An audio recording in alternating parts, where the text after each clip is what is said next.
Lakshmi ceramics நம்ம shop அனைத்திலும் top. All top brands எல்லாம் ஒரே இடத்துல. Lakshmi ceramics, India's largest retailer. முதல்வர் விஜய் எதிர்க்கட்சித் தலைவர் உதயநிதியின் விமர்சனங்களுக்கு பதிலளித்து வெளியிட்ட அறிக்கையில் கூறியிருப்பதாவது: சட்டசபையில் அரசு மீதான நம்பிக்கை கோரும் தீர்மானத்தை கொண்டு வந்தோம். விவாதம் நடந்தது. அரசை ஆதரித்தும் எதிர்த்தும் பேசினார்கள். வாக்கெடுப்பில் நாம் வெற்றி பெற்றோம். சபையில் நாம் எதையும் ஒழிக்கவில்லை, மறைக்கவில்லை. அனைத்தையும் உலகமே பார்த்தது.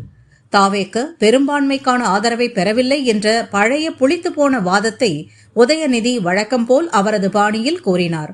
எல்லாம் தெரிந்த ஏகாம்பரமான திமுகவுக்கு எப்போதும் யதார்த்தம் புரியவே போவதில்லை.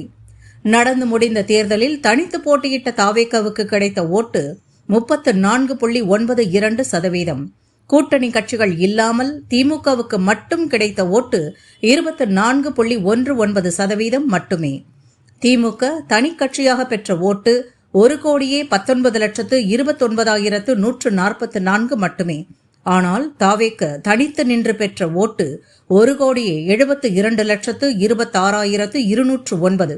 திமுகவை விட 52,97,065 ஓட்டுகள் அதிகம் பெற்றுள்ளோம். தாவேகவை 3,21,00,000 பேர் தேர்தலில் நிராகரித்திருப்பதாக சொல்லும் திமுகவுக்கு ஒன்றை சொல்ல விரும்புகிறேன். திமுகவை 3,68,00,000 மக்கள் நிராகரித்திருக்கின்றனர்.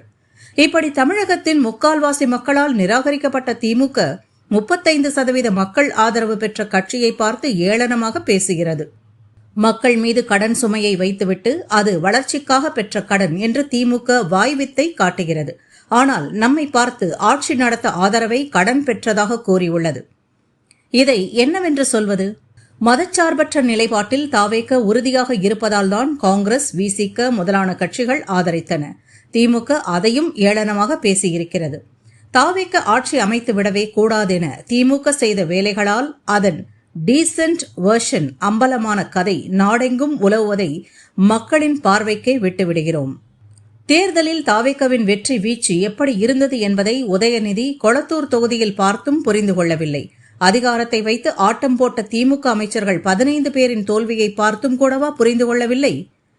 இயல்பு நிலை புரியாமல் இப்படியே தொடர்ந்தால் மக்களே இனிவரும் காலங்களில் திமுகவுக்கு இன்னும் நன்றாக ஆழமாக உணர்த்தி புரிய வைப்பர். மக்கள் மனதில் ஆழமாக வேரூன்றி புகழ் பெறப்போகும் மக்கள் அரசை புஷ்பா பட அரசு என்று திமுக ஏளனம் பேசியிருக்கிறது. மக்கள் தந்த தோல்வியால் கண்களிலும் காதுகளிலும் வாயிலும் மூக்கிலும் பொறாமையால் திமுக புகை கக்குவதாகத்தான் மக்கள் பேசிக் கொள்கின்றனர். தோல்வியில் மூழ்கி திணறிக் கொண்டிருக்கும் திமுக தாவேக மீது சேற்றை வாரி இறைக்கத்தான் செய்யும்.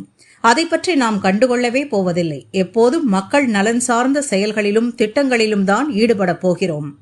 மதசார்பற்ற சமூக நீதி கொள்கையில்தான் அரசு உறுதியாக இருக்கப் போகிறது. அதை பார்த்து திமுக ஆற்றாமையில் அலறப்போவது உறுதி என்று விஜய் தனது அறிக்கையில் கூறியுள்ளார்.